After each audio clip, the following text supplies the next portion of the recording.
Salut les geeks et pas seulement, j'espère que vous allez bien. Vous le voyez à l'écran, nous avons un vidéoprojecteur Akio O3 et on va procéder tout de suite au développement, n'importe quoi, à l'ouverture de la boîte. Je ne l'ai pas ouvert et vous voyez, il y a toujours ces petites protections d'ouverture. Donc niveau packaging, il n'y a rien à dire, c'est sérieux, ça vient, c'est hyper protégé. Tout de suite, on voit que nous avons des petites informations assez sympas. Alors, sur le côté, ça doit être l'alimentation.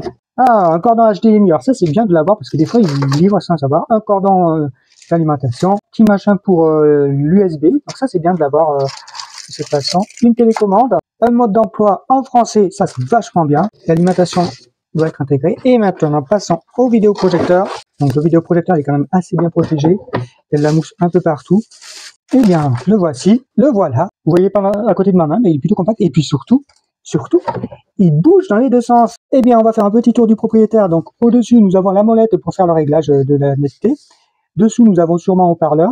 Alors, on a une petite vis possible. Vous voyez que ça vient de Shenzhen, mais il y a une adresse en France. Donc, si vous avez un problème avec, ça va repartir sûrement en France. À l'arrière, nous avons le bouton power, un USB, un HDMI, un petit bouton, je sais pas ce que c'est, pour le casque, pour la télécommande, sûrement le récepteur, et pour l'alimentation. Lors du premier démarrage, il vous demandera votre langue. Désolé, c'était un peu flou lorsque je l'ai fait.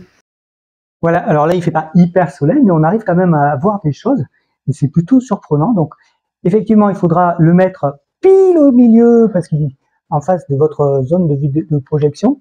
Donc, il corrige effectivement le trapézoïdal vertical, mais pas horizontal.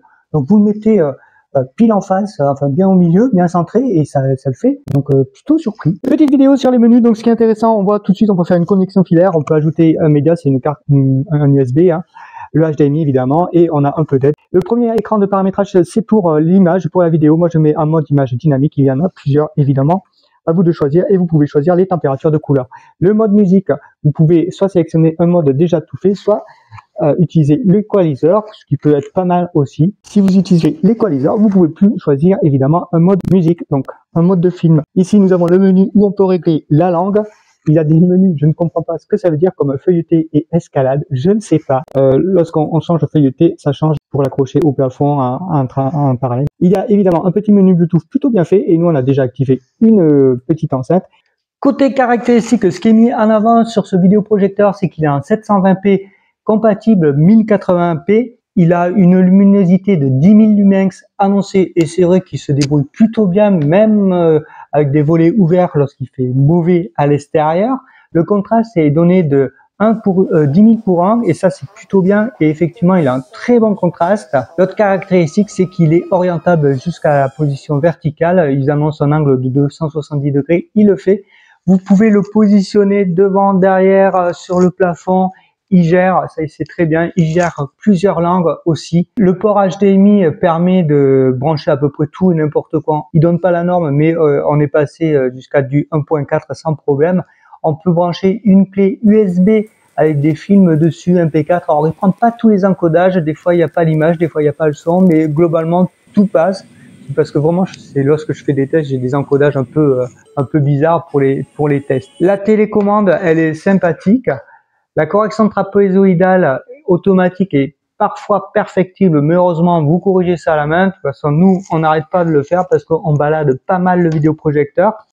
Le zoom n'a pas été oublié, et ça, c'est plutôt bien. C'est une bonne nouvelle. Vous pourrez mettre l'image où vous voulez, la mettre entre deux meubles, par exemple.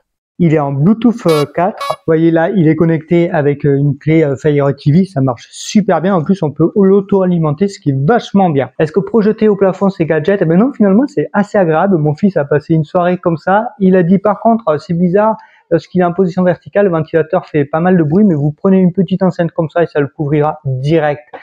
Les petits haut-parleurs intégrés sont très moyens et parfois ils ne suffisent pas à couvrir le bruit du ventilateur. Et ça c'est très étrange, c'est-à-dire qu'il y a un énorme gap entre le Bluetooth et les haut-parleurs. C'est-à-dire quand vous allez brancher l'enceinte, ça va être très fort.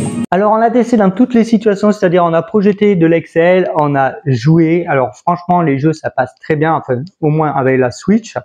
On a joué à Super Mario et à d'autres petits jeux. Lorsqu'il y a un peu de contraste, il faudra peut-être fermer les volets pour avoir une meilleure image. Mais globalement, ça se passe bien. On a projeté avec le PC du football, ça se passe très bien, on voit bien les images, il n'y a pas trop de rémanence, voire pas du tout. Donc côté image, c'est satisfaisant. Donc quand vous avez un 720p, ne vous attendez pas à avoir un 1080p, même si il accepte le 1080p. Mais franchement, l'image elle est plutôt correcte. Vous voyez les extraits en même temps que je vous parle. La netteté est exceptionnelle. Par contre, il faudra poser le vidéoprojecteur face à votre zone de projection. Vous ne pouvez pas le mettre sur le côté comme ce vidéoprojecteur là parce qu'il ne corrige pas le trapézoïdal horizontal, il fait que le vertical. Le coup d'avoir mis l'alimentation à l'intérieur, c'est vraiment très bien vu, comme ça vous n'avez pas une alimentation en plus à vous traîner, vous avez juste le cordon. Et l'équerre HDMI, c'est juste très bien parce que du coup la clé, vous la branchez et puis vous pouvez le mettre en vertical sans problème, vous voyez, ça passe très bien. Alors en conclusion, franchement, ce vidéoprojecteur qui est orientable, qui se transporte partout, qui a l'alimentation intégrée, des haut-parleurs intégrés, une correction trapézoïdale intégré qui est parfois perfectible, mais vous corrigez en manuel, il n'y a pas de problème, qui prend les clés USB, qui prend n'importe quelle clé HDMI et qui projette bien, qui arrive à projeter de l'Excel, du Word, des présentations, et qui projette aussi en basse luminosité, c'est-à-dire que quand c'est pas trop éclairé, quand il y a des nuages comme aujourd'hui, ça le fait très bien. C'est pour le prix, franchement, c'est honnête. Attention, c'est un vidéoprojecteur, il n'y a pas Android TV intégré, donc il faudra impérativement mettre une source vidéo-audio, audio-vidéo. Sinon, ça reste un vidéoprojecteur. Par contre, vous voyez, il est assez léger, on peut le transporter très facilement. Et c'est ça le côté très satisfaisant de ce vidéoprojecteur. Ça marche, la luminosité elle est plus que correcte, la définition c'est du 720p et franchement ça le fait, il n'y a pas besoin de plus pour la plupart des films. Donc oui, moi pour le prix franchement, alors on le trouve des fois en promo autour de 60 €, voire un peu moins, mais son prix normal c'est 80 €, donc ça fait quand même des super promos. On le trouve sur Amazon comme d'habitude, les liens c'est en description. Vous avez aimé cette vidéo? Lâchez-moi un petit like ou abonnez-vous, ça fait toujours plaisir. Puis voilà, c'est juste pour moi parce que c'est pas mon métier, je vous rappelle. Peut-être le prochain test, ça sera celui-ci, le test de ce PC que j'ai depuis quelques mois. Il sera peut-être plus en vente le temps que je fasse la vidéo, mais c'est pas grave, hein, vous aurez une idée de ce que vaut ce genre de PC de chez Ninker. Je vous dis à bientôt pour une prochaine vidéo.